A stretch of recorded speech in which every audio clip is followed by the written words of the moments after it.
Nobody wanted to care for the ailing millionaire until a widowed father and his children knocked on her door. Valerie was 35 years old and had a life that seemed perfect from the outside.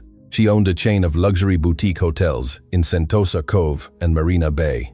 She traveled first class, appeared in business magazines, and was always surrounded by people who told her she was admirable. She lived in a huge bungalow in Sentosa Cove with large windows that let in light from early morning. Her husband Raymond always smiled when cameras were around. He presented himself as the man who had managed to win over a successful woman. She looked at him with pride, believing she had found someone who loved her for who she was, not for what she had. That day, 3 years ago, started like any other. Valerie left early for a meeting in One North. She was driving her own car because she liked to feel she had control over something amidst so many business decisions. She listened to music, mentally reviewed her to-do list, and thought about the dinner she would have that night with foreign investors. The sky was cloudy, but it wasn't raining. Traffic was moving slowly. Nothing seemed out of the ordinary. At a junction, the traffic light turned green, and she accelerated. The next thing happened in seconds. A heavy goods vehicle, HGV, ran the red light at full speed. Valerie barely managed to swerve the wheel when she felt the impact. The sound was dry, loud, as if the world was splitting in two. The car spun and was left wrecked against the crash barrier. The smell of petrol filled the air.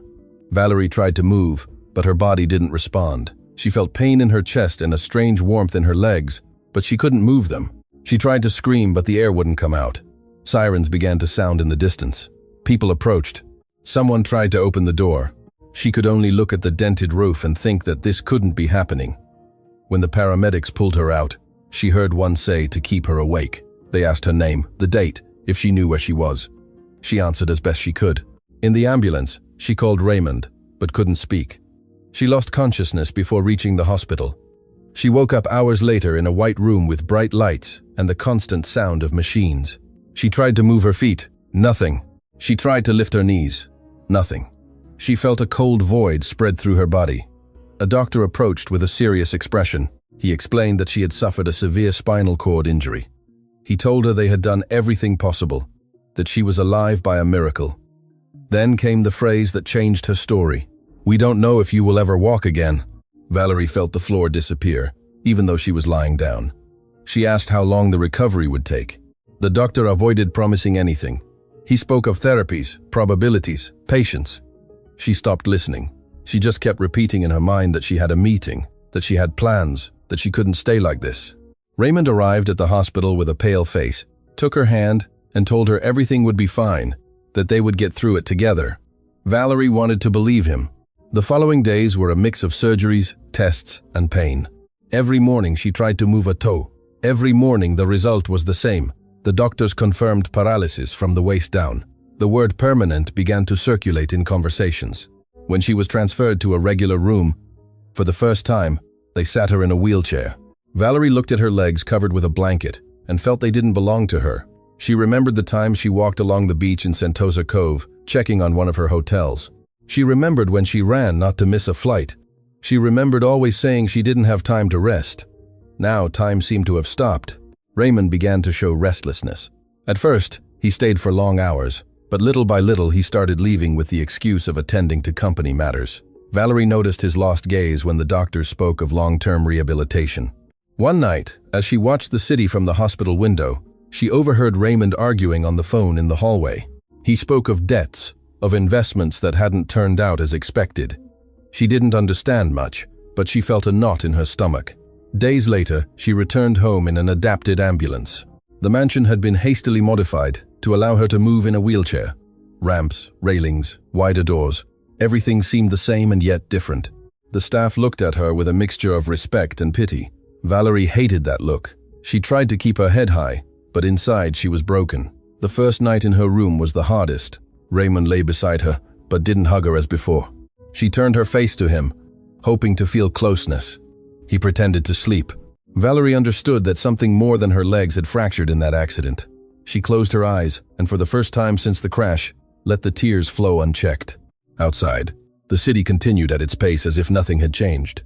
But for her, everything had changed in an instant. 6 months after the accident, Valerie knew by heart the sound of her wheelchair wheels on the main hallway. At first, every turn filled her with anger. Then it became routine. She woke up early because her body woke up on its own, even if she wanted to sleep all day. Chloe, her assistant, would come in with a tray, arrange her hair, help her with her clothes, and leave her phone nearby in case she wanted to call someone. Valerie rarely called. Her world had shrunk to the house, therapies and doctors. She had rehabilitation 4 times a week, not because she had hope, but because she couldn't stand feeling like she was giving up. In the exercise room, the therapist asked her to squeeze, to push, to try to lift her leg even a little. Valerie clenched her jaw, sweated, and ended up wanting to scream. Sometimes she broke down and cried right there, then quickly wiped her face so no one would notice. At night, when the house fell silent, she would look at the city lights and wonder how something as simple as walking had become a distant memory. Raymond was there, but he wasn't. They lived under the same roof, ate at the same table, talked about basic things, but the connection was gone, as if someone had turned off a switch. He hardly asked about her therapies anymore. Before, he would send her messages during the day. Now, suddenly, he was late. He had meetings. He was stuck in traffic. He had commitments. Valerie saw him arrive with his jacket over his shoulder, smelling of a different perfume, and felt a pang in her chest she couldn't name. One afternoon, Chloe informed her that Raymond wanted to speak with her. Valerie was in the living room with a notebook on her lap, where she had been jotting down business tasks, trying to feel useful. When Raymond entered, his face was tense, as if he had practiced what he was going to say. He didn't approach to kiss her. He stood a few steps away with his hands in his pockets. Valerie looked at him and waited. Raymond swallowed, then exhaled, and said they needed to talk seriously. Valerie replied that she was listening. He began with phrases that seemed to come from a manual.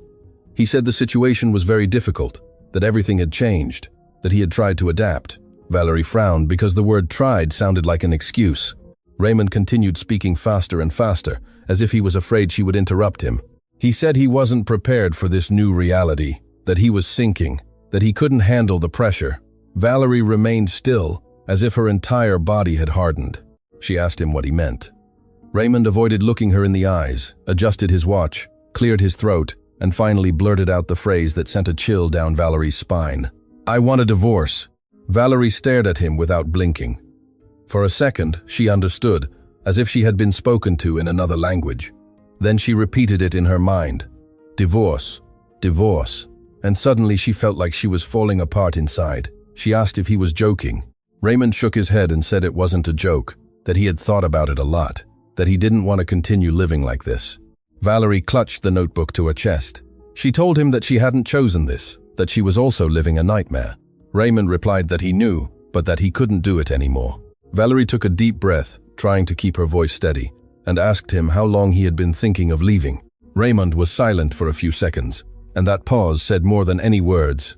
Valerie felt rage. She asked if there was someone else. Raymond reacted as if something had been thrown at him.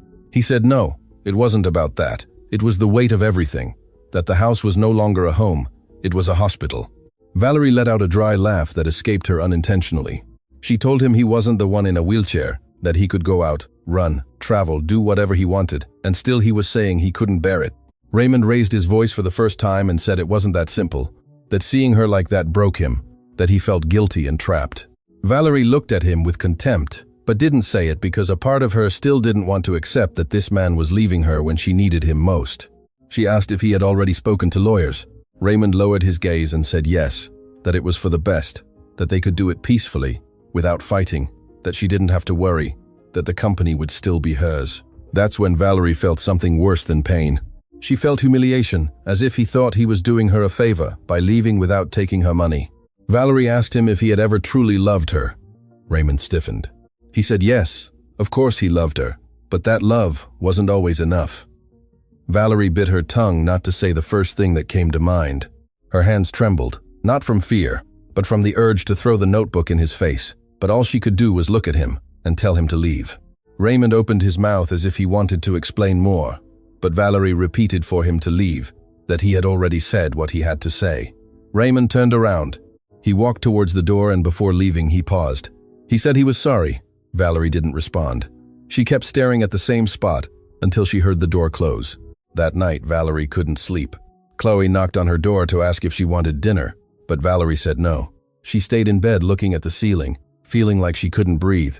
It wasn't just the divorce. It was the way.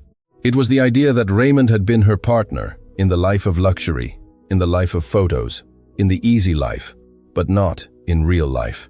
The betrayal hit her harder than the accident, because the accident had been an unintentional blow, something that just happened. Raymond, on the other hand, was choosing to leave, and he was doing it when she was most vulnerable. Valerie got up with the help of her arms, sat on the edge of the bed, and stared at her legs without feeling anything. She thought of all the times Raymond told her she was strong, that together they could overcome anything. Now those phrases felt false, as if they were part of a show. A message arrived on her phone. It was from Raymond. It said that a lawyer would come the next day to discuss the papers, that he hoped she would take it calmly. Valerie read the message twice, didn't reply. She threw the phone on the bed as if it burned. She sat there, breathing short, her throat tight. Suddenly, the house felt enormous, as if the walls were further away. She could hear the living room clock ticking the seconds. Valerie put her hand to her mouth to stifle the sound, but the crying came out anyway, loud, as if something was being torn from her. She wasn't crying just because of the separation. She was crying because she had gambled on him, because she had brought him into her life, because she had defended him against her own family when they said Raymond was only with her for convenience. She cried because at that moment she understood that maybe they were right, and that thought disgusted her because it was like admitting she had deceived herself. When morning broke, Valerie's eyes were swollen and her body tired, but her mind was clear on one thing. From that day on, she would never trust anyone so easily again. And if Raymond thought she would beg him, he didn't know her. Valerie wiped her face, called Chloe, and asked her to get her own lawyer. Then she looked out the window, watching the city start anew, while she felt she had just lost something she didn't know if she would ever get back. After the divorce, the house became a strange place for Valerie, not because things were missing, but because there was too much silence. Raymond took his clothes, some paintings, and his personal belongings. But what weighed most was what was no longer there. No more hurried footsteps in the mornings, no more speakerphone calls from the study. Now, only the sound of wheelchair wheels rolling across the floor and the distant hum of the city filtering through the windows could be heard. Valerie stopped going down to the dining room. She asked for her meals to be brought to her room or to the private lounge next to her bedroom. She said it was more practical, but in reality, she didn't want to encounter any gazers. Although the staff were respectful, she felt everyone knew her husband had left her, and that burned inside her. Chloe tried to keep the atmosphere light, talking about news, simple things, even office gossip to distract her. Valerie nodded, but her mind was elsewhere. She spent hours looking at her phone without really reading anything. Social media became a constant reminder of what she had lost. Photos of trips, happy couples, women exercising. One day she saw an image of Raymond at a dinner, smiling as if nothing had happened. He hadn't confirmed any new relationship, but his expression was that of someone free. Valerie closed the app and threw the phone onto the sofa. That gesture became frequent. She started canceling in-person meetings. If something could be resolved by video call, all the better. She had cameras installed at the main entrance and in the backyard. She said it was for security, but deep down it was distrust. She felt everyone wanted something from her. Investors who now treated her with more gentleness. Friends who hadn't called in months and suddenly asked how she was. Acquaintances suggesting new partnerships. Valerie listened to proposals with a cold head and a closed heart. Any smile seemed fake. Any kind gesture sounded like self-interest. She even began to doubt people who had worked with her for years. She scrutinized contracts, asked for extra reports, and asked questions she used to delegate. She couldn't stand the idea that someone might see her as a vulnerable woman with available money. Nights were the worst. Before, even if there was tension with Raymond, there was someone breathing beside her. Now the bed felt enormous. Sometimes she left the TV on just to avoid the emptiness. Other times she stayed in total darkness staring at the ceiling, remembering the exact moment he said, "I want a divorce." That phrase came back again and again, as if someone was repeating it in her head. She continued to attend physical therapy, but with less energy. The therapist noticed the change. He asked if she was sleeping well. She replied yes, although it wasn't true. They asked her to imagine movement, to visualize her legs reacting. Valerie tried, but instead, she saw the accident scene, and then Raymond's face when he left. Her mind was trapped there. One afternoon, her mother came to visit her. Madame Tan had always been direct. She sat in front of her and took her hand. She told her she couldn't let a man define her worth. Valerie gently pulled away and replied that it wasn't that simple, that it wasn't just the divorce. It was feeling that as soon as she stopped being the strong woman who walked red carpets, she stopped being enough. Her mother tried to convince her that not everyone was the same. Valerie replied that she didn't want to find out. She preferred to be alone than to go through the same thing again. Madame Tan left with moist eyes. Valerie kept looking at the closed door, wondering when she had become so tough. Weekends ceased to exist as anything special. Before, she would organize lunches, invite partners, plan getaways. Now they were long days, where time seemed to move slower. She started rejecting invitations without reading them completely. If someone insisted, she would say she was busy. The truth was, she didn't want to be seen in a wheelchair. She didn't want to hear the tone of compassion disguised as encouragement. She preferred to be remembered as before, even if that meant disappearing a little. Chloe was the only one who managed to stay close when Valerie put up walls. Perhaps because she didn't try to give advice all the time. She was just there. She brought her coffee, arranged her papers, talked to her normally. One day, while reviewing some financial statements, Chloe asked her if she had thought about taking a holiday. Valerie let out a short laugh. "A holiday from what?" she said, if her entire life already seemed like a forced pause.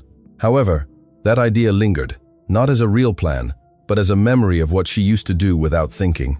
Little by little, the routine became more confined. Valerie reduced her circle to the minimum. She cancelled her membership at an exclusive private club she had belonged to since she was young. She sold a luxury condo she owned in East Coast because she couldn't bear to imagine herself there without being able to walk on the sand. Every decision was a way of protecting herself, although it was also isolating her more. There were days she didn't leave her room until the afternoon. Chloe knocked several times before Valerie answered. When she finally came out, she did so with a serious face, as if she had built an invisible shield.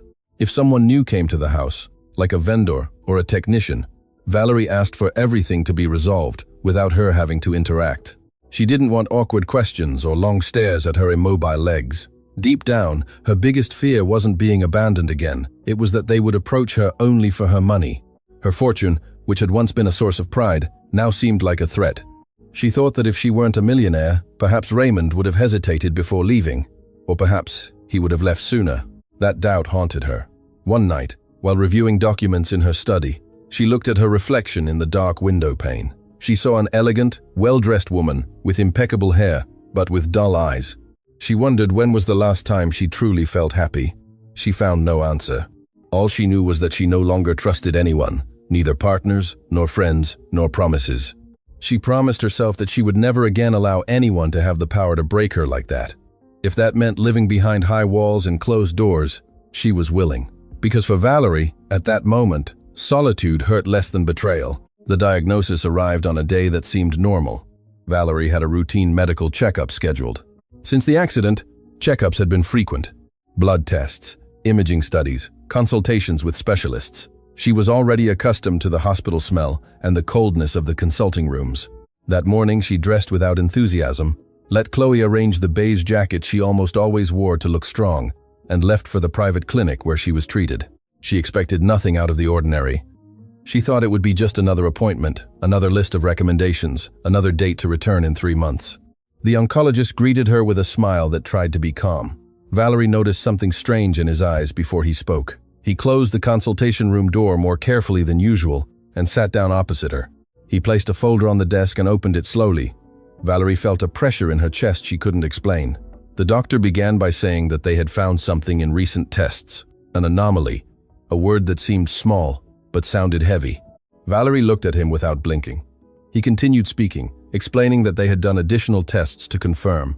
And then he said, the word that shattered the air, cancer. Valerie didn't react immediately. It was as if the sound had taken time to reach her. Cancer, she repeated in her mind several times, trying to understand if it was real. She asked how advanced it was. The doctor replied that it had been detected at a stage that still allowed treatment, but that it was necessary to start as soon as possible. He spoke of chemotherapy, side effects, probabilities. Valerie stopped listening after the phrase aggressive treatment. She felt the consulting room shrink. She leaned on the arms of the chair to stay upright. She didn't cry, she didn't scream, she just stayed silent. The doctor asked if there was anyone she wanted to call. Valerie shook her head. She said she needed a moment. When she left the hospital, the sun bothered her eyes. Chloe noticed that something was not right. She asked if everything had gone normally. Valerie took a few seconds to respond. Then she said no, that they had to talk at home. They didn't exchange words during the drive. The city noise seemed distant. Valerie looked out the window without really seeing anything. In her head, images of the accident, the divorce, the therapies mingled, and now this. When they arrived, she asked that no one disturb her. Chloe helped her into her room and closed the door. It was there, alone, that the full impact hit her. Cancer, her body betraying her again. Again, doctors talking about struggles and treatments. Valerie felt a deep rage. She wondered what else she had to lose. She covered her face with her hands, and for the first time in a long time, cried without restraint. It wasn't just fear of the illness, it was exhaustion. Exhaustion from fighting, from adapting, from feigning strength in front of everyone. That night she didn't eat dinner. She stayed in the darkness listening to her own breathing. She thought of calling her mother, but she didn't want to hear concern in her voice. She thought of Raymond and how he would surely have used this as another excuse to leave sooner. The idea made her clench her teeth. The next day, the doctor called to confirm the treatment plan. Valerie answered in a firm voice. She said she needed a few days to think about it. The doctor insisted that it was not advisable to wait too long. She replied that she understood, but that she needed to process it. She hung up and left the phone on the table. She spent the rest of the day looking at the ceiling. Chloe came in several times trying to get information. Finally, Valerie told her the truth. Chloe put her hand to her mouth, and her eyes filled with tears. She started talking about options, second opinions, hospitals abroad. Valerie stopped her. She said she was tired, that she didn't know if she had the strength for another battle. That phrase scared Chloe more than the word cancer. In the following days, Valerie cancelled all her meetings. She didn't want anyone to see her weak. She barely ate. She slept in fits and starts, waking up with the feeling that everything was a nightmare. She researched online late into the night.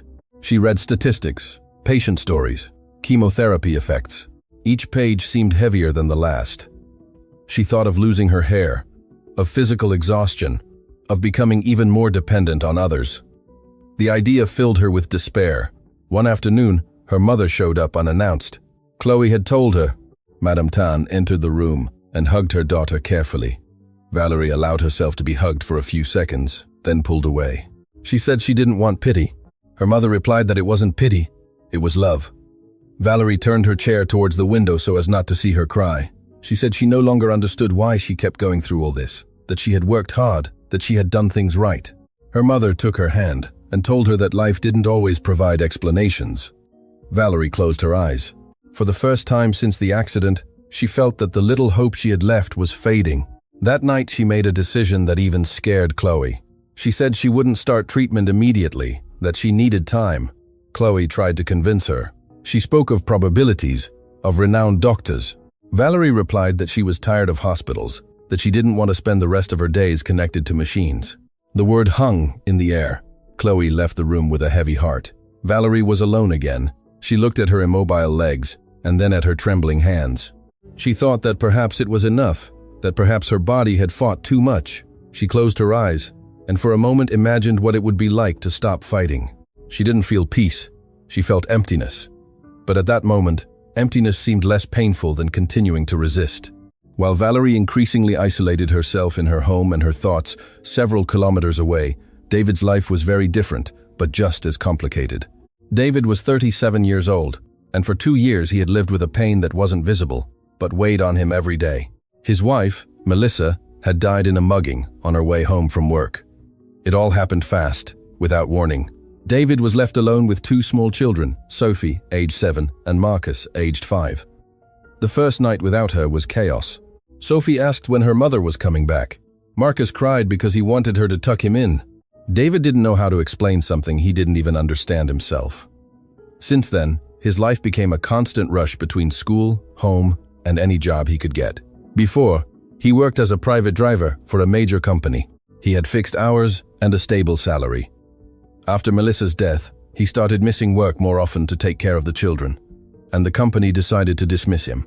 They gave him a severance package that barely covered a few months' rent and expenses. David sold the family car and started taking temporary jobs. Sometimes he drove for ride-hailing apps, other times he made deliveries. It wasn't enough. Bills piled up on the kitchen table: rent, electricity, school fees. David would sit down at night when the children were asleep and review numbers with his head in his hands. He didn't want Sophie and Marcus to feel the pressure, but children perceive more than one thinks. Sophie started asking if they were going to move house.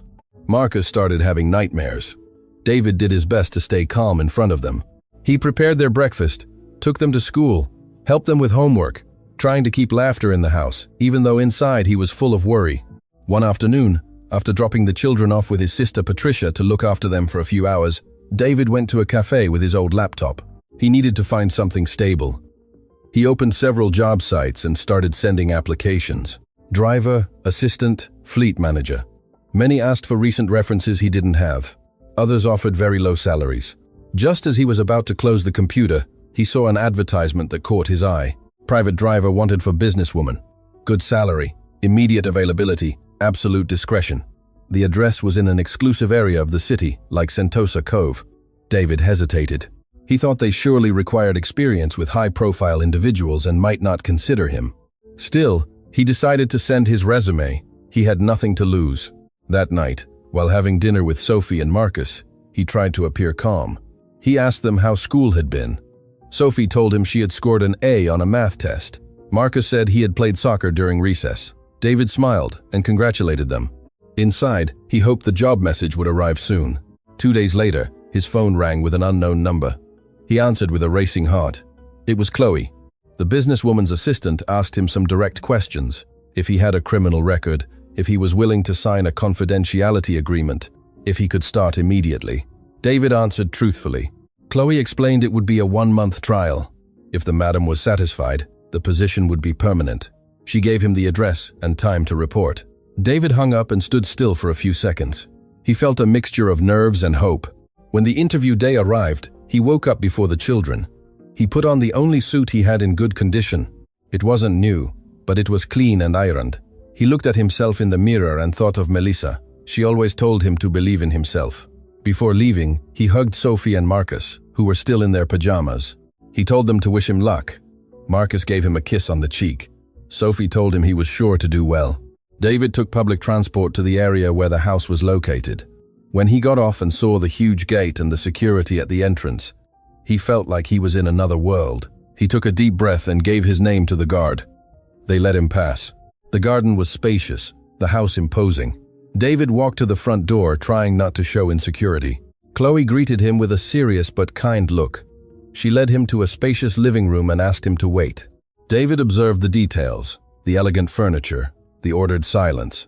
He thought working there would be very different from anything he had done before. After a few minutes, he heard the sound of wheels approaching. When he turned, he saw Valerie for the first time. She was impeccably dressed, with a straight back and a serious face.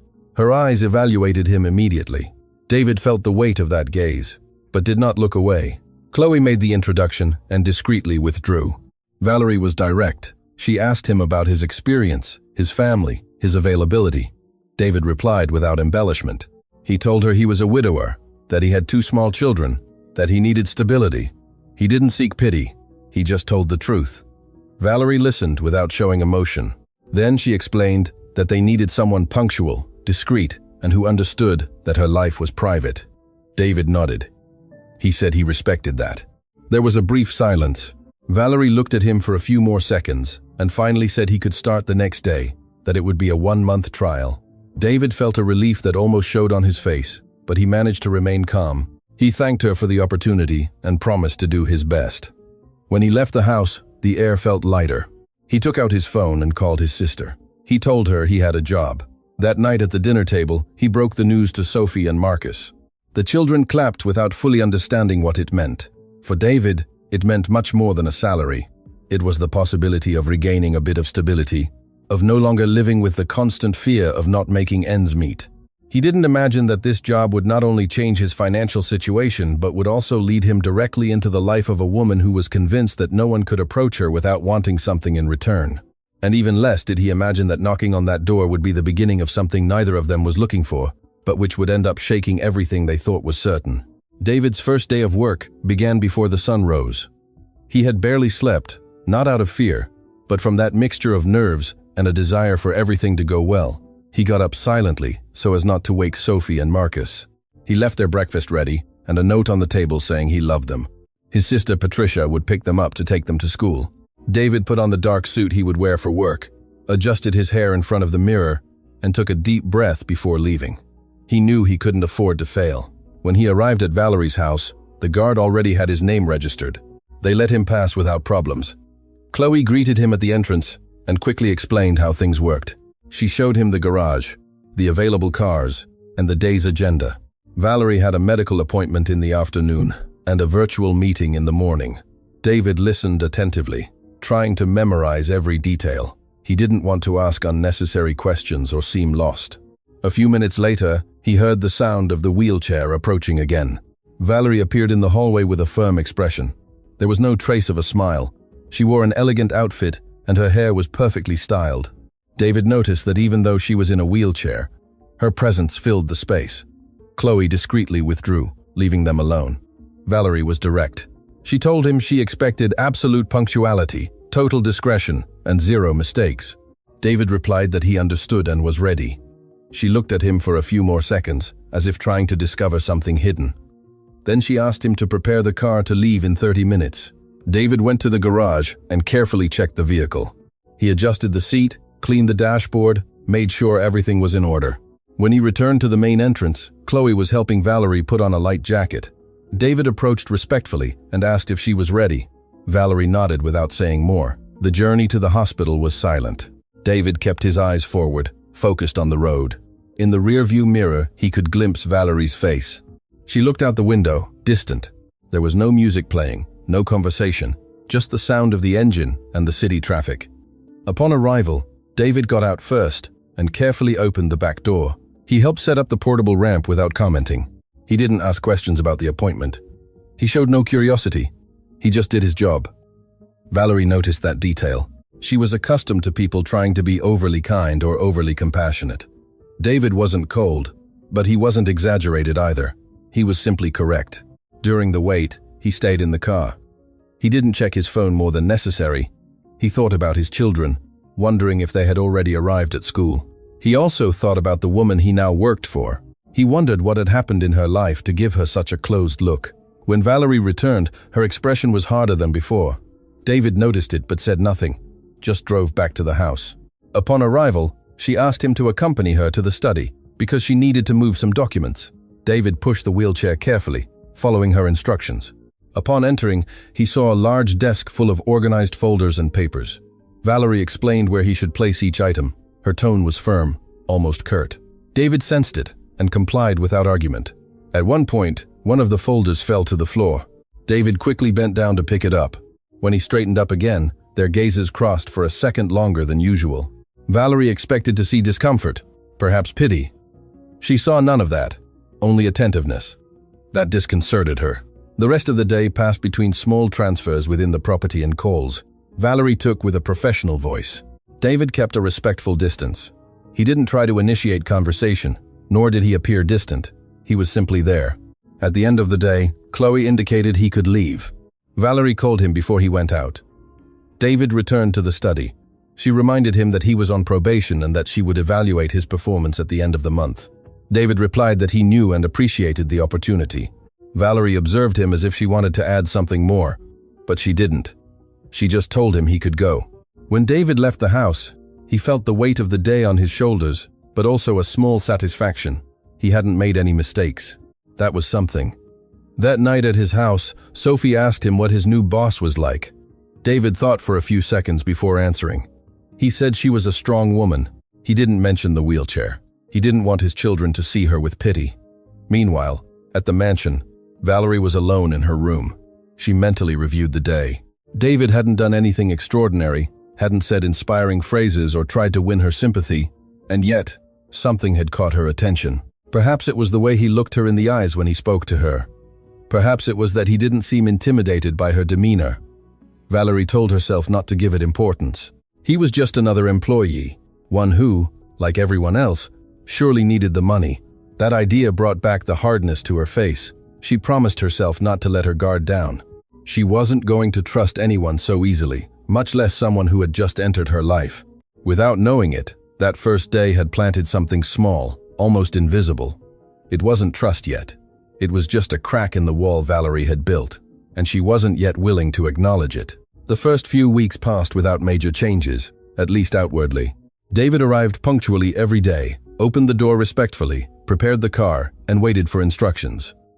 Valerie maintained the same firm, almost cold, attitude. If she needed to go to a medical appointment, he was ready. If she had meetings outside the house, he already knew the fastest route. He didn't ask personal questions and never tried to prolong conversations she didn't initiate. And yet, something began to shift, little by little, like those things that aren't immediately noticeable, but gradually change the atmosphere without a sound. One Tuesday morning, as David was adjusting the wheelchair in the back of the adapted vehicle, Valerie noticed he had a small paint stain on his jacket sleeve. It wasn't carelessness. It was as if he had tried to clean it unsuccessfully. When she got into the car, she couldn't help but ask what it was. David hesitated for a second, as if unsure whether he should answer. Then he said that over the weekend, he had painted his children's bedroom, that he couldn't afford to pay someone to do it, so he did it himself. Valerie didn't respond immediately. She looked out the window and only said she hoped he had used washable paint. David barely smiled and replied, yes. It was a brief conversation, but it was the first time they had talked about something that wasn't work-related. Another day, while waiting in a clinic parking lot, it started to rain heavily. The sound of water hitting the car roof filled the silence. Valerie watched the drops slide down the window. Suddenly, she asked how old his children were. David replied, 7 and 5, and she nodded slowly. She asked if it was difficult to raise them alone. David thought carefully before answering. He said yes, it was complicated, but he had no choice, that when he saw them sleep, he remembered why it was worth it. Valerie felt something strange in her chest upon hearing him. She didn't say anything else, but that phrase kept swirling in her head for the rest of the day. At home, Chloe began to notice that Valerie no longer isolated herself as much after each outing. Sometimes she would stay in the living room for a few more minutes. On one occasion, she even asked David to stay for a quick coffee before leaving, because she needed to review some schedules for the following week.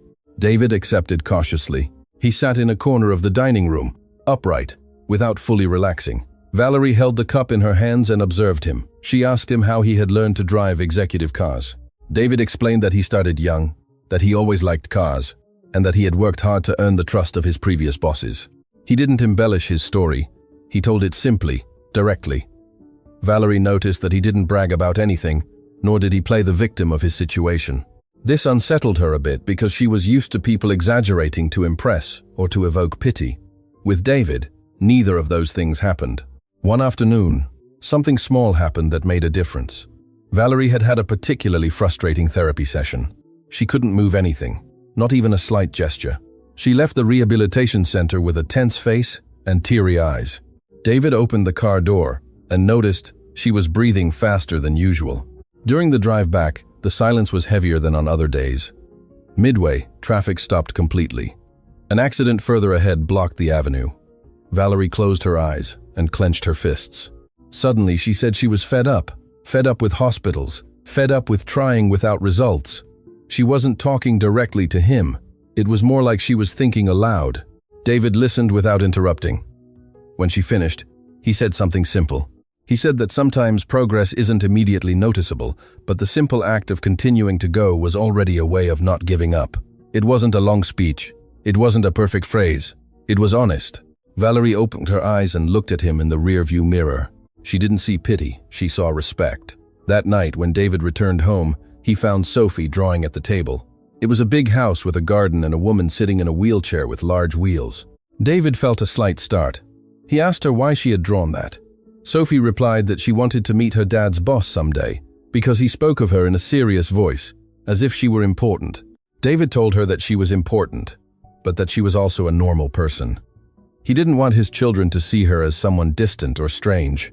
Meanwhile, at the mansion, Valerie thought about the phrase David had said in traffic. She realized that he didn't treat her as if she were broken. He didn't avoid looking her in the eyes, didn't exaggerate care, simply did his job, and when he spoke, he did so as if she were capable of understanding any truth, no matter how harsh. That feeling was new. After weeks of living together, Valerie began to notice details. David always opened the door with the same care. He never checked his phone while she spoke. He never made comments about her fortune.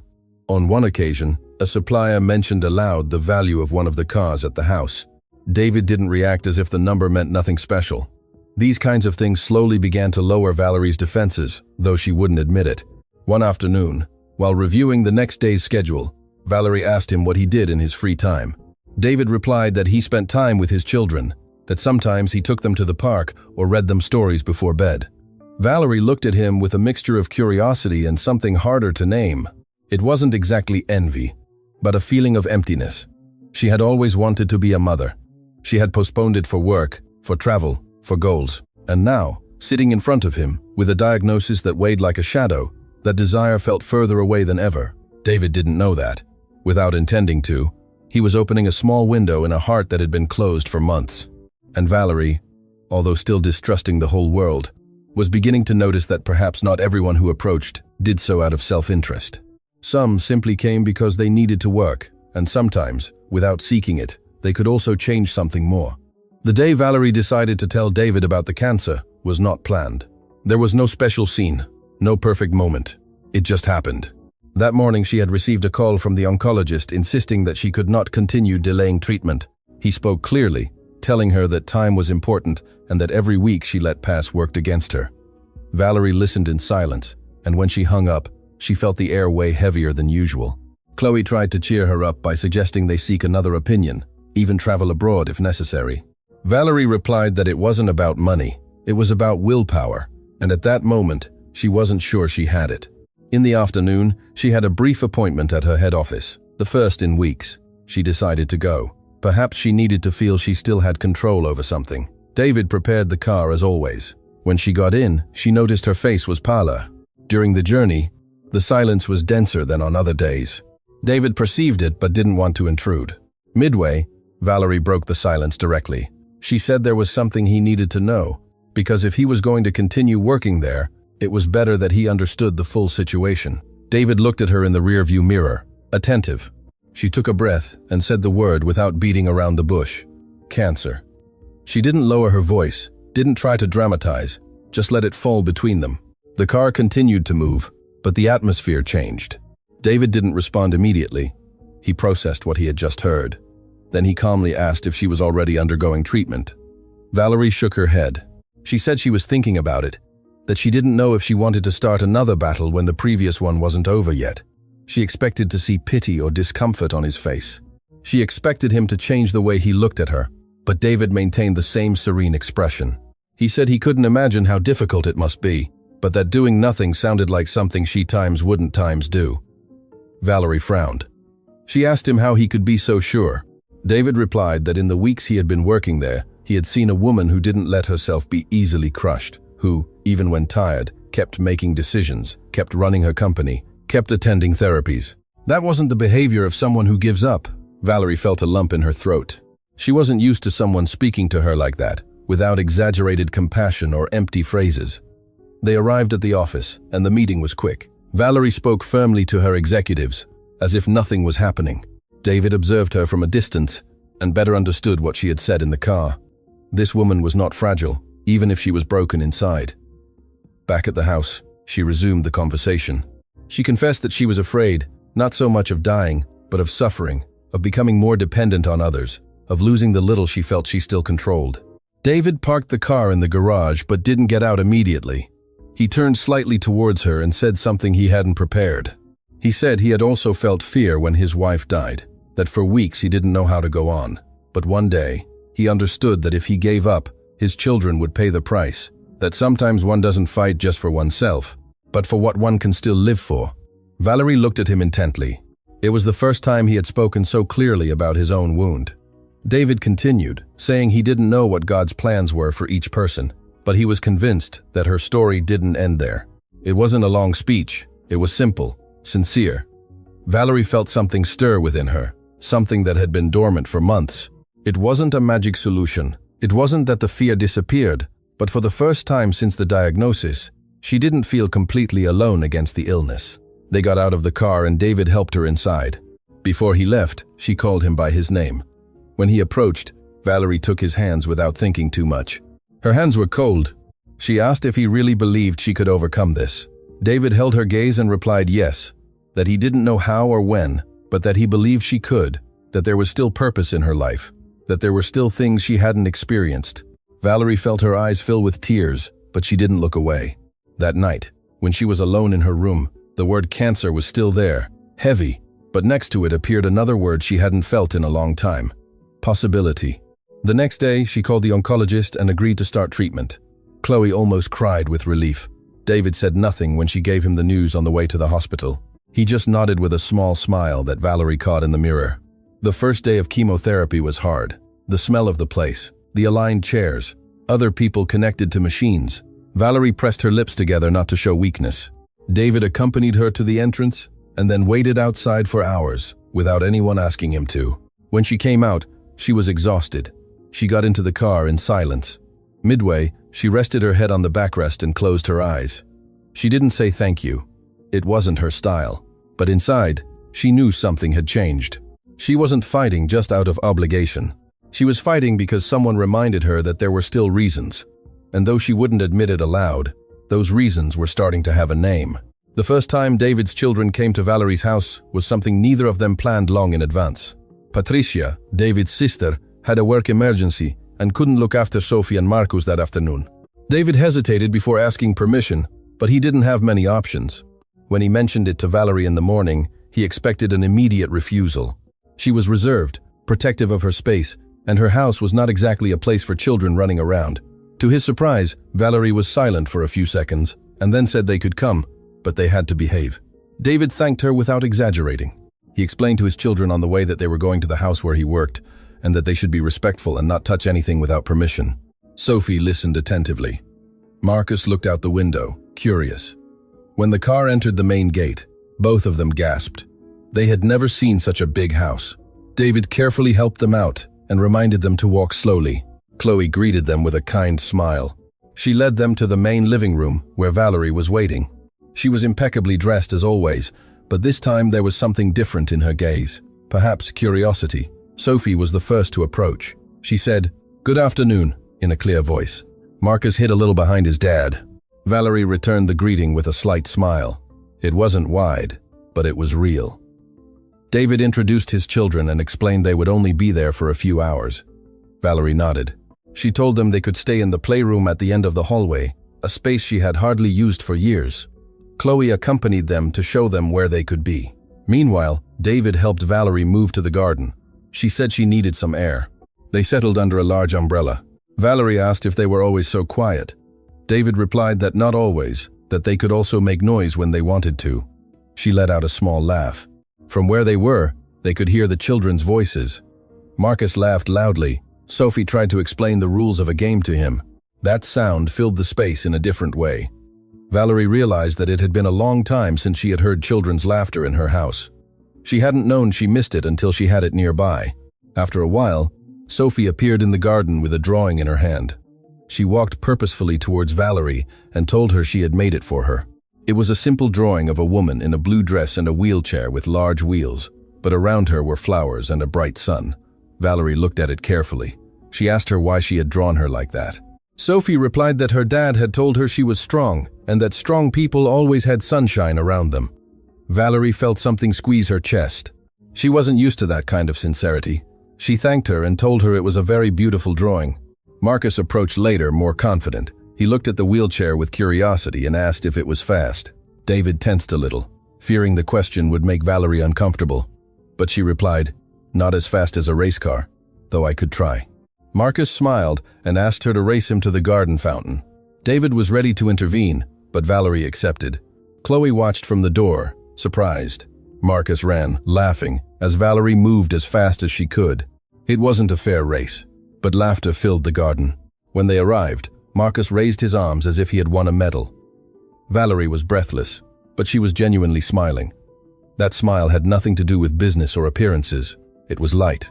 Later, when they returned to the living room, Sophie sat near Valerie and began telling her school stories.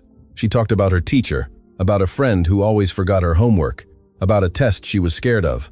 Valerie listened attentively, asking simple questions, as if she wanted to prolong the conversation. David watched the scene with a mixture of surprise and gratitude. He didn't expect the connection to be so natural. At one point, Sophie asked if Valerie had children. Silence fell for a few seconds. David looked at his daughter with a soft warning, but it was too late.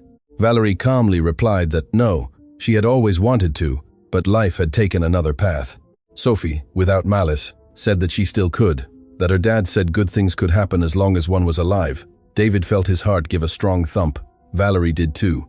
That phrase, spoken by a child, sounded more powerful than any speech. When it was time to leave, Marcus hugged Valerie without hesitation. It was a spontaneous gesture. She froze for a second, surprised, and then raised her arms to return the hug. Sophie did the same. David thanked her again for the opportunity to have brought them. Valerie replied that it had not been a bother. When the car left through the gate, silence returned to the house. But it wasn't the same silence as before. Something different lingered in the air. That night, Valerie asked for the drawing to be brought to her room. She placed it on the table next to her bed. Before going to sleep, she looked at it for a long time. She thought about the impromptu race, Marcus's laughter, Sophie's phrase. For the first time in a long time, she didn't go to bed thinking only about hospitals or betrayals. She went to bed thinking about two children who had looked at her without pity, without self-interest, without fear, just as someone they could play with. And that, although she still wouldn't admit it, began to change something very deep within her heart. After that afternoon with Sophie and Marcus, something in Valerie's routine began to change without her announcing it. It wasn't a dramatic shift or a formal decision. It was more a series of small movements that together began to give her days a different rhythm. 2 weeks later, the need for the children to spend the afternoon at the house arose again. This time, it wasn't an emergency. David cautiously asked if they could come, because Sophie had a school project and he would be home late from work. Valerie pretended to think about it longer than necessary, but deep down, she already knew she would say yes. When they arrived, Marcus entered more confidently, as if he already knew the place. Sophie brought a poster board and markers. They settled at the large dining room table. Valerie came closer to see what they were doing. The project was about family. Sophie started gluing small photos she had printed. One of her mom, one of her dad, one of her and Marcus. Then she drew an extra figure next to them. Valerie observed with curiosity and asked her who that extra person was. Sophie replied naturally that it was someone important whose name they didn't know yet in their story. David looked up, surprised. Valerie felt her heart beat faster. She didn't know what to say, so she just smiled faintly and returned to her spot. That night, when David and the children left, Valerie kept thinking about that drawing, about that nameless figure, about the idea of being part of something that wasn't planned. In the following days, during the drives to the hospital for chemotherapy, Valerie began to talk more, not just about business or schedules. She asked David how he had met Melissa. He told her it was at a simple party, that she was cheerful and always spoke her mind. There was no exaggerated sadness in his voice, but there was respect. Valerie listened carefully. She didn't feel jealous. She felt something different, a mixture of admiration and fear. Admiration because David spoke of the past without bitterness. Fear because she was beginning to notice that she eagerly awaited those moments in the car. The treatment sessions left her exhausted. Sometimes she returned with nausea, other times with a headache. David never made uncomfortable comments. He just drove more carefully. On one occasion, when she closed her eyes due to discomfort, he slowed down a bit and quietly turned on the air conditioning. That simple gesture gave her a feeling of care she hadn't felt in a long time.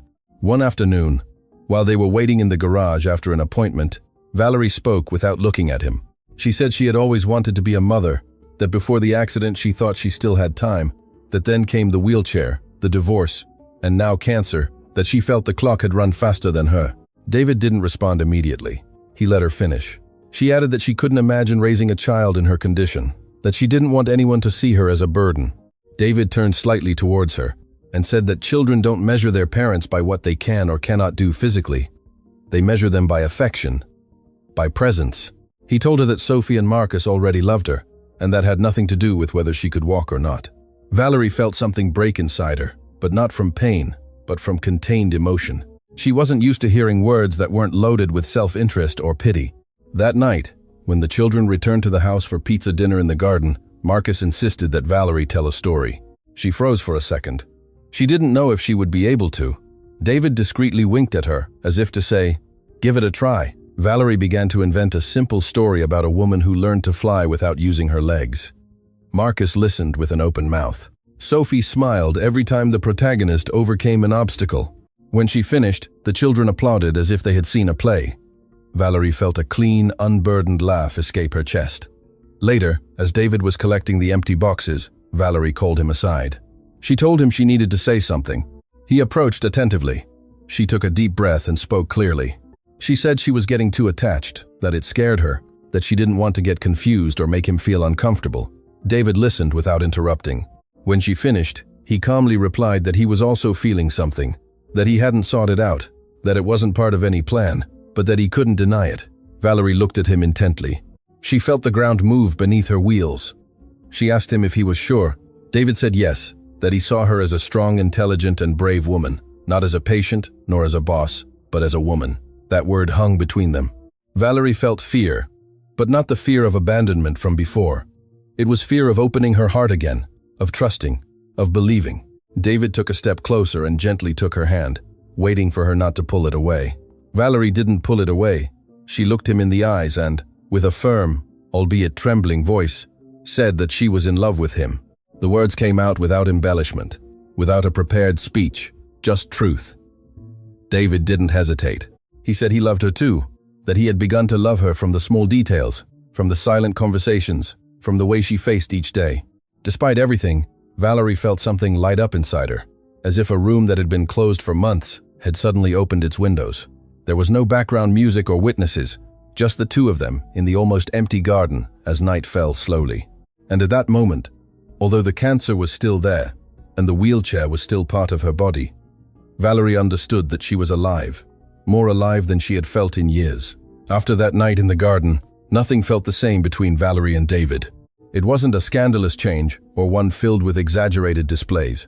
It was more a new way of looking at each other, of talking to each other, of sharing silences. The next day, when David arrived at work, the atmosphere had a different tension, not uncomfortable, but intense. Valerie was waiting for him in the living room. When their eyes met, both remembered what they had said to each other. There was no turning back. David approached respectfully, as always, but this time he held her hand for a few seconds longer than necessary. He didn't say anything special, just asked her how she had woken up. Valerie replied that she was tired, but calm. That word calm was new in her mouth. During the drive to the hospital for another treatment session, the conversation flowed differently. There wasn't as much distance. Valerie told him she hadn't told her mother about how she felt about him, that she feared her mother might think she was making impulsive decisions due to her emotional state. David replied that they didn't have to rush to explain anything to anyone, that the important thing was that they were clear with each other. That phrase brought her peace. At the hospital, while she received treatment, David stayed in the waiting room as always, but now he wasn't just the driver fulfilling his hours. He was a man worried about the woman he loved. When Valerie came out, paler than other times, David approached immediately. He didn't ask medical questions. He just told her he was proud of her for not giving up. In the car, she rested her head and closed her eyes, not out of weakness, but because she felt accompanied. That feeling was new and strong. The following days were a mix of intense emotions. There were moments of simple joy, like when they had breakfast together on the terrace before his workday officially began. And there were also moments of fear. Valerie couldn't help but think that everything was too good to be true. One afternoon, while reviewing some documents in the study, she spoke frankly. She told him she was afraid he would get tired, that she had experienced abandonment once before, that she didn't know if she could bear it again. David set the papers aside and knelt in front of her to be at her eye level. He told her he wasn't Raymond, that he wasn't there for comfort or for image, that he knew perfectly well at what point in her life he had met her, and that he had still decided to stay. Valerie felt his words pierce through her doubts. They didn't erase the past, but they made it less heavy. Sophie and Marcus also began to notice something different. Children perceived changes without anyone explaining them. One afternoon, as the four of them were having dinner in the garden, Sophie directly asked if her dad and Valerie were a couple.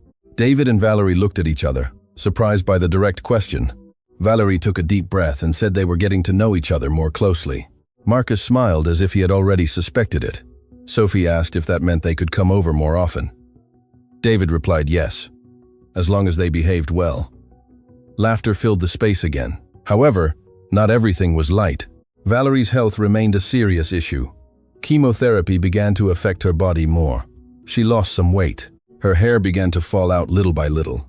One morning, looking in the mirror and seeing strands on her brush, she froze. David found her like that, in silence, her eyes fixed on her reflection. Without saying anything, he picked up the clippers and asked her if she wanted him to help her cut the rest. Valerie looked at him in surprise. She didn't expect such naturalness. She hesitated for a few seconds and then nodded. David was careful, slow. When he finished, she looked at herself again. She didn't see weakness. She saw a different but strong woman. David kissed her on the forehead and told her she was still beautiful. It wasn't an empty phrase. It was clear in his eyes. That afternoon, Valerie made a decision. She asked Chloe to prepare a special dinner, not elegant or full of guests, just something intimate. When everything was ready, she called David to the garden. The lights were soft, the table was simple but thoughtfully set. Valerie looked at him intently and told him she didn't want to keep calling what they had undefined, that she loved him, that she didn't know how much time life gave her or what would happen with her health, but that she didn't want to waste a single day pretending she didn't feel what she felt. David didn't let her finish. He told her he loved her too, that he didn't care if the road was difficult, that he wasn't there out of pity or necessity. He was there because he wanted to be. Valerie felt the fear recede another step. They leaned in and kissed calmly, unhurriedly, like two people who understood the weight of the moment. It wasn't a teenage kiss. It was a conscious kiss. That night, when David returned home with the children, he sat in the car for a few minutes before getting out.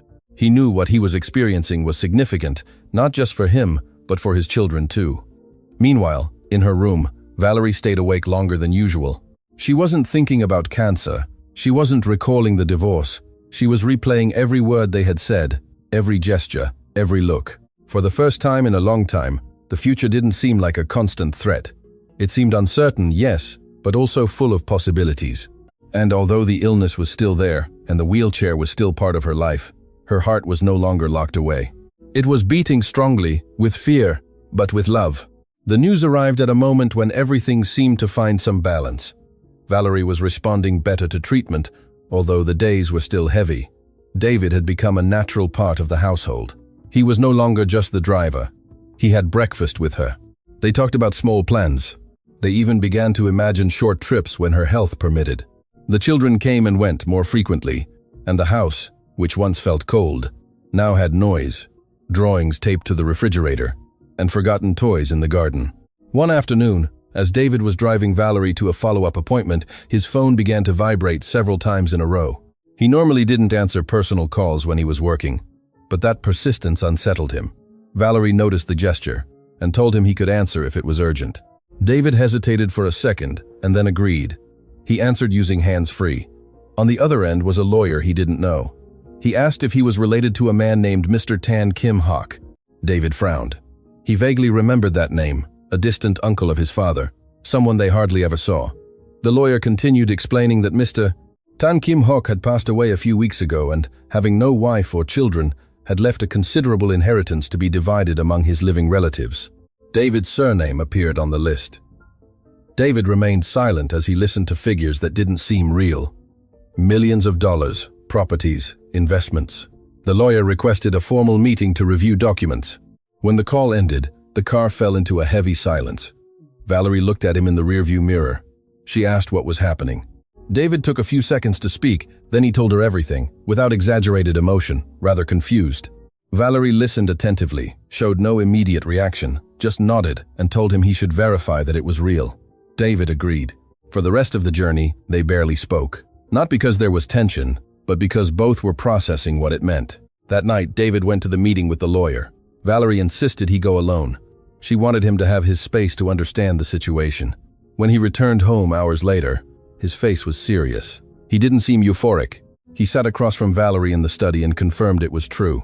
The inheritance existed, it was legal, and within months, after paperwork, he would receive a sum that would completely change his life and that of his children. Valerie felt a mixture difficult to explain. On one hand, she was happy for him. She knew how much he had struggled. She knew about the sleepless nights calculating expenses. But alongside that joy, a familiar shadow appeared. Fear, an old fear she thought she had overcome.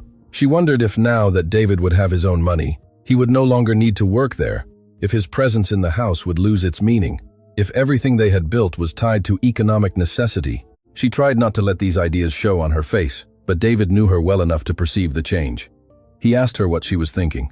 Valerie replied that it was great news, that he deserved it. She smiled, but the smile didn't reach her eyes.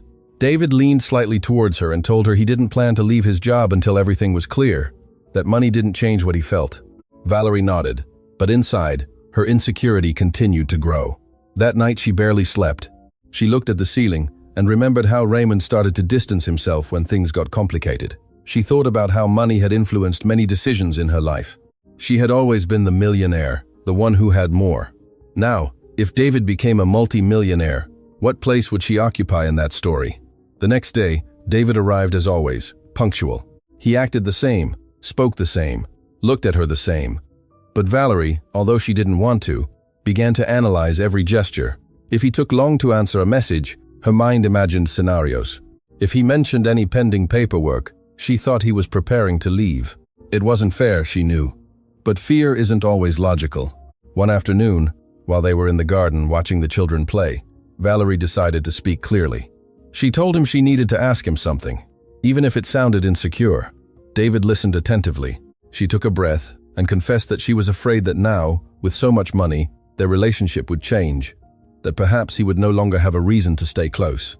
David looked at her with genuine surprise. He didn't expect that doubt. He moved closer and told her that he hadn't come into her life for money, that when he knocked on that door, he was looking for a job, yes, but what he found was something he hadn't planned. He reminded her that the inheritance appeared after they had already fallen in love, that his decision to be with her had nothing to do with figures. Valerie listened to him, but she needed more than words. She needed time. In the following days, the topic of the inheritance came up in practical conversations, documents, signatures, appointments with notaries. David didn't talk about purchases or luxuries. He spoke of securing his children's future, paying off outstanding debts, investing carefully. That attitude gradually calmed Valerie's fear, though it didn't eliminate it completely, because her true fear wasn't money. It was feeling replaceable again. And as the legal process moved forward, that shadow lingered, reminding her that love, once betrayed, always walks with a small, open wound. News of the inheritance quickly leaked. In circles where money moves fast, rumors travel even faster. Valerie knew this, so she wasn't entirely surprised when one morning Chloe entered the study with a tense face and told her there was someone at the gate asking to see her. He had no appointment, hadn't announced himself, but insisted it was urgent. When Chloe said the name, the air in the room changed. Raymond. After months of not appearing, after signing the divorce papers and disappearing as if nothing had happened, he was now standing at the main gate of the house he had abandoned. Valerie felt a sharp blow to her stomach. David, who was reviewing some documents nearby, immediately looked up. He said nothing, but his expression hardened. Valerie took a deep breath. For a few seconds, she thought of saying not to let him in, but something inside her, a mixture of pride and a need to close matters, made her decide otherwise. She said to let him in. When Raymond crossed the study door, he seemed the same as always, well-dressed, self-assured, with that smile that she once found charming and now seemed calculated. His eyes swept the room until they settled on David. There was an uncomfortable silence. Raymond was the first to speak. He said he was glad to see her looking better, that he had heard she was responding to treatment. Valerie noticed he didn't ask how she really felt, just made a superficial comment. She replied calmly, without inviting him to sit down. She asked him directly what he had come for. Raymond adjusted his jacket and said that there was a lot happening, that he had heard about the inheritance her new employee was about to receive. The word employee sounded loaded. David took a step forward, but Valerie raised her hand, indicating she would handle the conversation. Raymond continued, saying he was concerned to see her involved with someone who was suddenly about to receive millions, that such changes could alter the dynamic of a relationship. Valerie felt her blood boil, but she maintained her composure. She reminded him that he was not in a position to comment on her personal life. Raymond smiled sideways. He said he only wanted to protect her. That word almost made her laugh. Protect her. The man who left her when she was in a wheelchair now spoke of protection. David watched in silence, but his posture showed he was ready to intervene if necessary. Raymond took another step and lowered his voice as if sharing a secret. He said he knew that world, the world of sudden money, that it could change anyone, that perhaps David was playing his cards well. Valerie felt something break inside her, but not from weakness, but from clarity. She looked at Raymond intently and told him that if he had come to sow doubts, he was too late, that she had learned to recognize when someone approached out of self-interest, and that David had not knocked on her door with an inheritance under his arm. Raymond frowned. He didn't expect such a firm response. He tried to change strategy. He said they still had pending business, investments that hadn't been fully closed, that it would be better to resolve them before the situation became more complicated with third parties involved. The phrase "third parties" was directed at David. Valerie understood the message. Raymond hadn't come out of concern. He had come because the news of the money unsettled him. Perhaps he thought David now had more power. Perhaps he feared losing something he still believed was his. David finally spoke in a calm voice. He told Raymond that he was not interested in any past business, that his relationship with Valerie had nothing to do with money or companies. Raymond let out a brief, incredulous laugh. He said that in that world, everything had to do with money. Valerie intervened before the conversation escalated. She asked Raymond to leave, that any pending matters would be handled by her lawyer. Raymond looked at her for a few more seconds, assessing her as if searching for a crack. He didn't find one. Before leaving, he uttered a final phrase. He said he hoped she wouldn't make another mistake in trusting someone. When the door closed behind him, a heavy silence lingered in the study. Valerie took a deep breath, trying to calm the trembling in her hands. David approached slowly. He didn't say, "I told you so," nor did he ask questions. He just took her hand. Valerie looked up and confessed that for a second, she had felt afraid. Not of Raymond, but that his words would awaken doubts that were already there. David shook his head. He told her that doubts were normal, but they couldn't allow someone from the past to define what they were building. That afternoon, Valerie called her lawyer to review any outstanding matters with Raymond. She wanted no loose ends, no open doors through which he could re-enter. Meanwhile, Raymond left the house with a serious face. His visit had not gone as he expected. He had failed to sow the insecurity he sought, but he was not prepared to give up so easily. Because for him, losing Valerie had not only been losing a wife, it had been losing access, power, and a position he now saw threatened again. And as Valerie tried to reinforce trust in her new relationship, a shadow from the past had just made it clear that it had no intention of staying quiet. Raymond's visit was not an isolated incident. It was the beginning of something larger. In the following days, small signs began to appear that he wasn't going to stay quiet. First, there were calls from the past, an old business associate asking if Valerie was sure about partnering with someone who would soon handle an unexpected fortune. Then an anonymous email insinuating that David had investigated her financial situation before approaching her. Nothing concrete, nothing that could be easily proven, but enough to cause discomfort. Valerie tried to ignore it at first. She kept telling herself that she couldn't let the past dominate her present again. However, Raymond's words had been planted in some corner of her mind. One morning, as they had breakfast on the terrace, David noticed she was distant. He asked her if she had slept well. Valerie replied, yes, but avoided looking him in the eyes. David knew that gesture. He knew something was bothering her. He didn't press immediately. He waited. That same day, David's lawyer called him to inform him that the inheritance process was in its final stage. In a few weeks, the money would be available. David thanked him for the information and hung up with a strange feeling. The news that would have excited him at another time now caused him concern. He knew the money was beginning to become a source of tension. In the afternoon, Valerie received a direct call from Raymond. It didn't go through assistants or lawyers.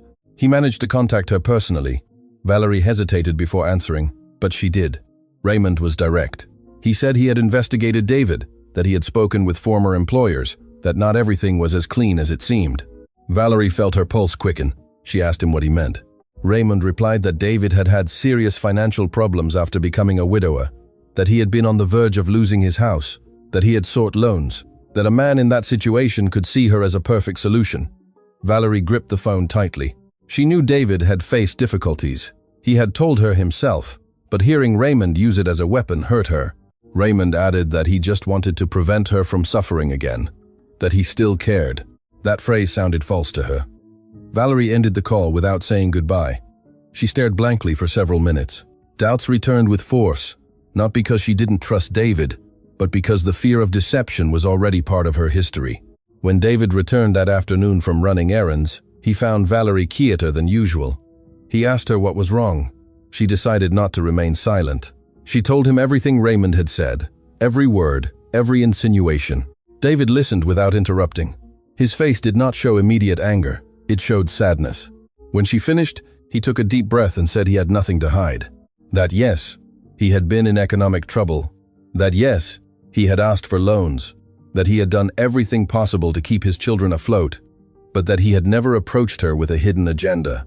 He reminded her of the day he knocked on her door, He knew nothing more than what the job advertisement said. He didn't know she had cancer. He didn't know they would fall in love. Valerie looked at him intently, searching for any crack in his gaze. She didn't find one. But the damage of doubt isn't always visible in the eyes.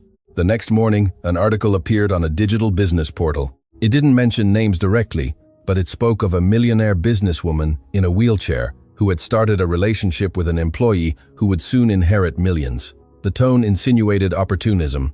Chloe entered the office with a worried face and showed the note to Valerie. Her stomach clenched. Raymond had media contacts. It wasn't hard to imagine where that leak came from. David read the article in silence. He didn't raise his voice, didn't make a scene, just said that this was no longer a coincidence. Raymond was trying to erode their trust. That afternoon, Valerie received messages from acquaintances asking if the information was true. Some disguised curiosity as concern, others were more direct. Valerie felt the pressure rise. She wondered if she was being naive, if love was blinding her. David noticed the internal conflict in her gaze. He approached and told her he understood if she needed time to clear her thoughts, that he didn't want to be an extra burden in her life. That phrase hurt her more than any article because it didn't sound like a defense. It sounded like fear of losing her. Valerie looked up and asked him something that had been on her mind for days. She asked him if, deep down, he ever thought that being with her would solve his financial situation. The question hung in the air. David wasn't offended. He didn't answer immediately either. He walked a few steps, ran his hand over his face, and then looked at her again. He said that, when he came to her house, he was looking for a salary, yes, but what he felt for her was born later. That if money had been the motive, he would have left as soon as he heard about the inheritance. He wouldn't have risked a real relationship for a cold plan. Valerie felt that the weight in her chest didn't disappear, but it changed shape. It wasn't just distrust towards him. It was anger towards Raymond for trying to tarnish what was just beginning to strengthen. That night, as the house fell silent, Valerie remained alone in the study, looking at the garden lights. She knew she was at a critical point. She could let doubts grow until they broke everything. Or she could face the storm alongside David. But Raymond's shadow wasn't moving alone. It was preparing for something bigger. And although Valerie didn't know it yet, what was coming wouldn't just be a game of rumors. It would be a direct blow that would test everything she believed she had rebuilt. The rumors continued to circulate, but something in Valerie began to change. She was no longer the same woman who allowed fear to dominate her. The doubts were still there, yes, but she had also learned to recognize when someone was trying to manipulate her insecurity. Raymond was playing with that, and she knew it.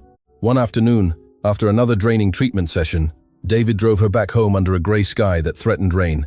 The silence between them was not uncomfortable, but it was laden with thoughts. Valerie looked out the window, watching the drops begin to fall on the windshield. Suddenly, she said something David didn't expect. She said she was tired of her life, always seeming to depend on what others decided. She didn't choose the accident, nor the divorce, much less the cancer. And now the rumors weren't her decision either. David listened attentively. When he parked the car, he turned to her and asked her what she wanted to decide. Valerie looked at him intently. For the first time in days, there was no doubt in her eyes. There was determination. That night she asked for a simple dinner to be prepared in the garden. Nothing ostentatious, just something intimate. Chloe noticed the change in her tone. She was not the insecure woman of days past. When everything was ready, David went out with the children for a short walk so she could get ready. Valerie looked at herself in the mirror while Chloe helped her with a dark blue dress she had liked even before the accident. Her body had changed, her hair was shorter, but her gaze was firm. When David returned and dropped the children off at Patricia's house, he came back to the mansion not knowing what was going to happen. As he entered the garden, he saw the table illuminated with soft lights. Valerie was waiting for him. She didn't have a sad or worried expression. She had a calm one. David approached slowly. He thought she might want to talk about the rumors again, but she was direct. She told him that she had spent days thinking about everything that was happening, that she had remembered how she felt when Raymond left her, that she had remembered the fear of trusting again, and that she had also remembered every moment David had been there, without asking for anything in return. David tried to speak, but she raised her hand to continue. She told him she didn't want their relationship to continue being marked by the shadow of someone who was no longer part of her life, that she didn't want to keep living with doubt as a third person at the table. David felt his heart beat faster. Valerie took a deep breath and, without hesitation, asked him something that left him silent for a second. She asked if he would be willing to marry her. It wasn't a timid question. It was clear. Firm. David looked at her, surprised, not because he hadn't thought about it before, but because he didn't expect her to take the initiative amidst so much pressure. Before he could answer, Valerie added that it wasn't an impulsive decision, that she knew the path wouldn't be easy, that her health was still uncertain, that Raymond's attacks probably wouldn't stop immediately, but that if they were going to face all of that, she wanted to do it as a family, not as something fragile that could break at the first rumor. David moved closer. His eyes were shiny, but his voice was firm. He told her he had been thinking the same thing for days, that he had been looking for the right moment to ask her, but he didn't want to add more pressure amidst the chaos. He pulled out a small box from his inner jacket pocket that he had bought days earlier, unsure when he would use it. He opened it with slightly trembling hands. It wasn't an exaggerated ring. It was simple, elegant. David looked at her and said he wanted to spend the rest of his life with her, with or without inheritance, with or without fortune, with treatments, with good days and difficult days, that he wasn't there out of convenience or necessity. He was there because he loved her. Valerie felt tears streaming down her face, unable to stop them. They weren't tears of fear. They were of relief, of certainty. She extended her hand and said yes. David carefully placed the ring, then leaned in and kissed her with a mixture of emotion and promise. It wasn't a perfect movie scene. The sky was still gray and the air was cool, but it was real. When they finished dinner, they talked about how they would tell the children. The next day, Sophie and Marcus returned to the house. David knelt in front of them and explained that he wanted to marry Valerie, that this meant they would be a more united family. Sophie smiled immediately. Marcus asked if that meant more dinners in the garden. Laughter broke any tension. Valerie looked at them with a full heart. For the first time, in a long time, she didn't feel that the future was a constant threat. She knew Raymond wouldn't stay quiet. She knew the rumors wouldn't disappear overnight. But that decision didn't depend on him. It depended on her. And this time, she was taking control of her story. The news of the engagement soon reached Raymond's ears. This time, it wasn't a vague rumor or an ambiguous online note. It was clear. Valerie was going to marry David, and that was the blow that ignited everything. 2 days after publicly announcing it in a brief statement, Valerie's lawyer arrived at the house with a serious expression. He carried documents in his hand. Raymond had filed a lawsuit to review financial agreements signed during the marriage. He alleged that there were jointly invested assets improperly distributed, that there were properties not correctly declared during the divorce. It was a calculated move. It was no coincidence that it appeared just as Valerie was rebuilding her life. Valerie listened to the explanation calmly, but inside, rage grew. David was by her side, in silence. He didn't interrupt, but his presence was firm. The lawyer explained that the process could drag on for months, that there would be audits, account reviews, court appearances. Raymond wasn't necessarily looking to win. He was looking to wear them down, create pressure, doubts, scandal.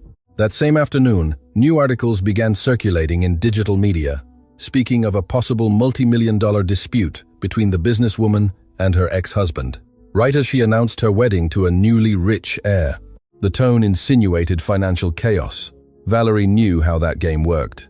It wasn't the first time she had faced business crises, but this was personal. That night, when they were alone in the room, David asked her if she was sure she wanted to go ahead with the wedding amidst this scenario. He didn't say it out of his own fear. He said it thinking of her. Valerie looked at him intently. She told him that if they canceled or postponed, Raymond would win, that she had been making decisions based on fear for years and that she was tired of it. David nodded. He needed no further explanation. The next day, legal meetings began. Old bank statements, reviewed transfers, compared signatures. During one of those sessions, the external accountant noticed something strange. A large transfer made weeks before Valerie's accident. Money that left a joint account to a company indirectly linked to Raymond. It wasn't illegal at first glance, but it was suspicious. Valerie frowned. She didn't remember authorizing that movement. The lawyer asked to investigate further. Meanwhile, Raymond appeared on a radio program talking about betrayals and bad business decisions, without mentioning names, but making the context clear. Valerie listened to a fragment and turned off the device in frustration. David approached and told her it wasn't worth listening to provocations, but inside her, something was starting to connect the dots.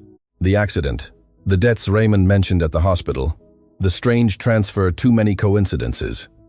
Days later, the lawyer returned with more concrete information. The company that received the money was linked to a construction firm with serious financial problems. At that time, Raymond had been a hidden partner through third parties. That construction company was on the verge of bankruptcy weeks before the accident. Valerie felt a shiver run down her spine. She wasn't accusing anything yet, but the questions were becoming darker. David noticed the change in her expression. He asked her what was wrong. She shared the information. David was silent for a few seconds. He didn't want to rush to conclusions, but he also couldn't ignore the signs. They decided to discreetly broaden the investigation, not just to defend themselves in the financial lawsuit, but to understand the whole picture. Meanwhile, Raymond formally requested a review of the divorce conditions, arguing that Valerie was not in full use of her emotional faculties after the accident. That claim infuriated her more than anything else. Not only did it question her current stability, it questioned her past capacity. It was a direct attack on her dignity. Amidst the legal stress, Valerie received unexpected medical news. Her latest tests showed significant improvement. The treatment was working better than expected. The oncologist spoke of partial remission. It wasn't a definitive victory, but it was real progress. David hugged her tightly upon leaving the hospital. That light in the midst of the conflict gave Valerie more strength to face what was coming. One afternoon, while reviewing old documents, Chloe found something no one had noticed. A police accident report that mentioned that the HGV that hit her had its brakes in perfect condition, with no mechanical failures. The driver had stated that he received a call seconds before running the red light. That call came from a number registered to a company indirectly associated with Raymond. The air in the office became heavy. No one spoke for several seconds. David was the first to break the silence. He said they needed to handle that information with extreme care. It was not a light accusation. It was something much more serious. Valerie felt her past, which she thought was closed, beginning to open disturbingly. The financial lawsuit no longer seemed the real objective. It seemed like a distraction. Raymond was not only attacking her present, perhaps he had been involved in the moment that completely changed her life. And if that was true, the battle ahead would not just be for money, it would be for the truth. The discovery of the phone number completely changed the course of everything. It was no longer just a vague suspicion or an uncomfortable coincidence. It was a concrete piece of data, a call made seconds before the HGV ran the red light and shattered Valerie's life. And that call was linked to a company connected with Raymond. The lawyer recommended acting intelligently. They couldn't launch an accusation without firm evidence, but they also couldn't ignore what was in front of them. They decided to hire a private investigator specializing in financial crimes. It wasn't a light decision. It was opening a door that could reveal something much darker than they imagined. For days, the house was enveloped in a different silence. It wasn't the silence of sadness. It was the silence of waiting. David remained steadfast by Valerie's side, but he could see the internal conflict in her eyes. If Raymond had had anything to do with the accident, it wasn't just emotional betrayal, it was something far more serious. One night, as they reviewed the documents together, Valerie spoke in a low but clear voice. She said that if all this was true, it meant that her accident was not just a careless mistake by a distracted driver, it could have been orchestrated. David felt a chill run down his spine. He took her hand and told her that no matter what, they would face the truth together. Days later, the investigator returned with information that left the air heavy in the office. He had traced the company from which the call originated. It was a shell company, created months before the accident. The official partners were nominees, but the initial capital came from accounts indirectly linked to Raymond. Furthermore, the HGV driver had received an unusual payment days after the crash, a deposit that did not correspond to his usual salary. That deposit also came from an account associated with the same network of companies. Valerie felt the world spin again, as it had on the day of the accident, but this time it wasn't the physical blow. It was the truth, approaching forcefully. David clenched his fists, suppressing his rage. It wasn't just the pain she had endured, it was everything that came after. The wheelchair, the divorce, the cancer faced in solitude. If Raymond had caused the accident due to financial problems, everything took on a new meaning. The suspicious transfer before the crash, the debts, the urgency for money. The investigator explained that they still needed one more solid piece of evidence, the driver's testimony. They managed to locate him. He lived outside the city. At first, he refused to talk, but when he learned the investigation was progressing, he began to show nerves. Finally, he agreed to meet with the lawyers under the condition of legal protection.